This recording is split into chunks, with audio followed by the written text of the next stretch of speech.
Saat ini saya sudah berada di ruang Dekan Visip bersama dengan Ibu Dr. Ermawati Hotim ya Bu. Ya, selamat siang Ibu. Selamat siang. Baik, Alhamdulillah Ibu juga sehat nih.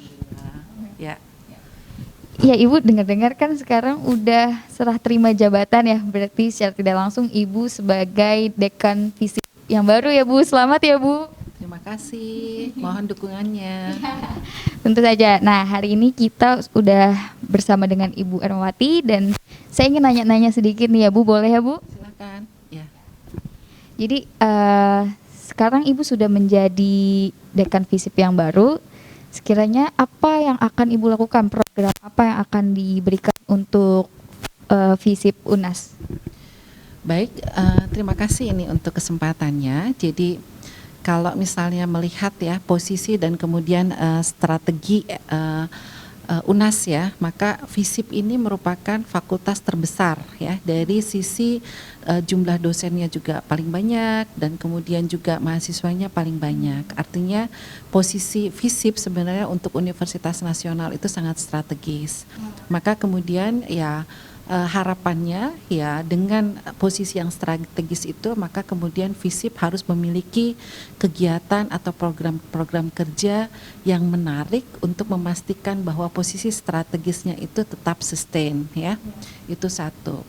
Nah, tapi kalau misalnya ditanyakan apa gitu ya kegiatan-kegiatan atau program-program kerjanya, tentunya ya dengan posisi FISIP yang memiliki 5 program studi dan program studi itu sudah terakreditasi A untuk 4 program studi dan yang satu itu masih terakreditasi B, maka program yang utama untuk kita itu adalah bagaimana memastikan bahwa kinerja kita itu bertahan. Untuk yang A itu bertahan di A ya, atau bahkan kita akan usahakan ya itu bisa unggul, termasuk misalnya komunikasi, sosiologi, kemudian ilmu politik, dan kemudian administrasi publik.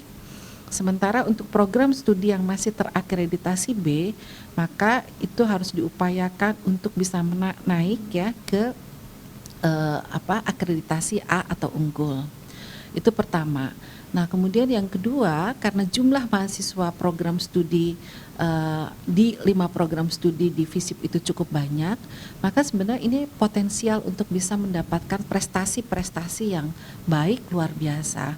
Maka kemudian program berikutnya adalah bagaimana juga memastikan bahwa mahasiswa itu punya ruang yang memadai untuk bisa meningkatkan prestasinya.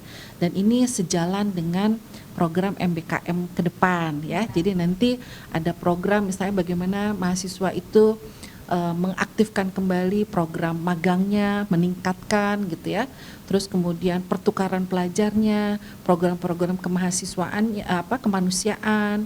Terus kemudian ada nanti levelnya ada pertukaran yang sifatnya internasional atau program-program internasional. Jadi itu kita coba dorong kembali gitu, kita perkuat dan kemudian kita kaitkan sebenarnya dengan kebijakan MBKM yang akan berlaku ya secara resmi di Universitas Nasional mulai dengan semester sekarang. Itu di kemahasiswaan.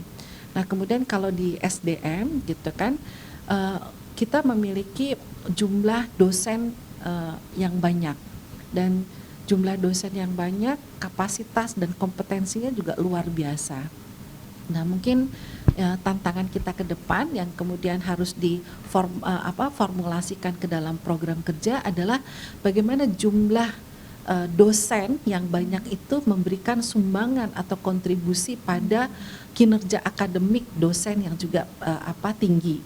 Nah, itu dari apa gitu ya? Pertama misalnya dari rancangan kegiatan penelitian dosen ya, yang secara kuantiti maupun quality harus ditingkatkan. Nah, yang kedua publikasi misalnya dosen gitu dalam bentuk mungkin buku, kemudian jurnal baik untuk jurnal nasional maupun jurnal internasional itu juga harus ditingkatkan. Nah, kemudian yang ketiga adalah bagaimana kolaborasi ya antara mahasiswa dengan dosen gitu dalam melakukan penelitian dan publikasi. Dan yang keempat itu adalah bagaimana kita meningkatkan pengabdian masyarakat kita ya, pengabdian masyarakat kita supaya kita juga bukan hanya sekedar memproduksi pengetahuan, tapi kemudian kita juga memberikan sumbangan pada problem-problem apa yang sedang terjadi. Nah itu harus masuk ya hal yang penting. Nah program yang lain yang perlu didorong itu adalah bagaimana memastikan bahwa seluruh kegiatan kita ya, baik itu kemudian penelitian, pengabdian masyarakat gitu ya, dan kemudian kegiatan-kegiatan manajerial gitu, itu dibarengi dengan sistem penjaminan mutu yang kuat gitu ya. Nah itu hal yang tidak bisa lepas gitu ya, karena kegiatan-kegiatan apapun yang dilakukan oleh fakultas itu harus ada standarnya gitu ya, dari mulai proses, kemudian output dan outcome sesuai dengan kebijakan-kebijakan yang sudah ditetapkan oleh Dikti gitu. Itu program ke depan ya yang harus ini. Dan hal yang lain ya tentunya ada kegiatan-kegiatan yang sifatnya rutin ya, berkaitan dengan pengajaran. Nah pengajaran sekarang dengan kebijakan MBKM kan sudah tidak mungkin lagi kita hanya bertahan pada metode pembelajaran yang konvensional misalnya kan. Jadi bagaimana kita juga mengembangkan metode-metode yang inovatif, yang kreatif gitu kan, untuk memastikan bahwa proses pengajaran bukan hanya menarik gitu ya, tapi itu juga mencapai dan memenuhi gitu ya tuntutan dari profil lulusan yang sudah dirumuskan oleh masing-masing program studi gitu. Jadi seperti itu ya Bu, luar biasa sekali kegiatan yang ke depan yang akan dilakukan. Nah, kira-kira langkah-langkah apa yang akan dilakukan untuk mewujudkan semua kegiatan yang tadi telah disebutkan oleh Ibu? Ya.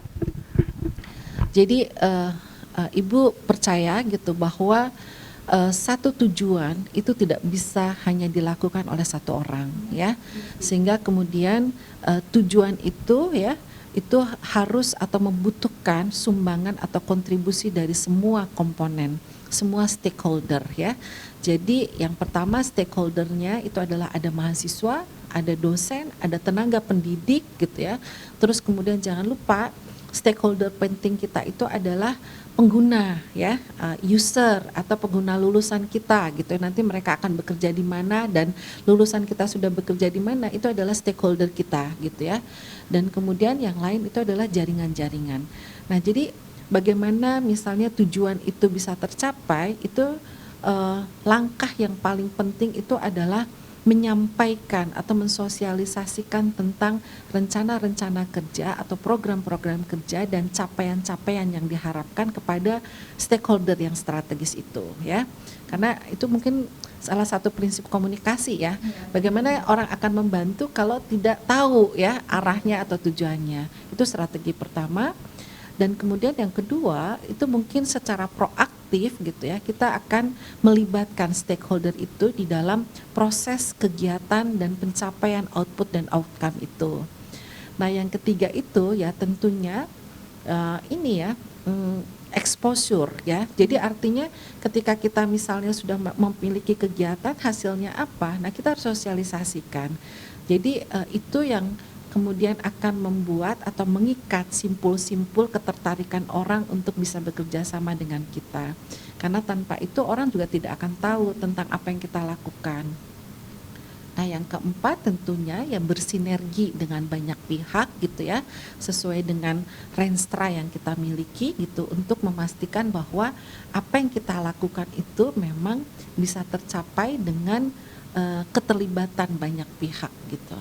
Nah, termasuk bagaimana kita mengundang mahasiswa-mahasiswa yang berprestasi untuk terlibat di dalam kegiatan-kegiatan kita, bagaimana mengaktifkan gitu kan dosen-dosen kita. Ini kan udah kebanyakan di rumah nih ya. Nah, dengan Zoom meeting gitu ya, selalu itu ya tidak ada pilihan. Itu satu strategi yang mau tidak mau ke depan itu menjadi hal yang secara konsisten mungkin kita harus lakukan, tapi bagaimana mengikat pada simpul-simpul kerjasama atau kolaborasi-kolaborasi yang lebih konkret, itu yang kita mesti pikirkan dan kembangkan ke depan. Sekian berita yang dapat saya sampaikan. Jangan lupa terapkan protokol kesehatan dimanapun Anda berada. Saya Devita Denia beserta seluruh kru yang bertugas pamit undur diri. Terima kasih dan sampai jumpa.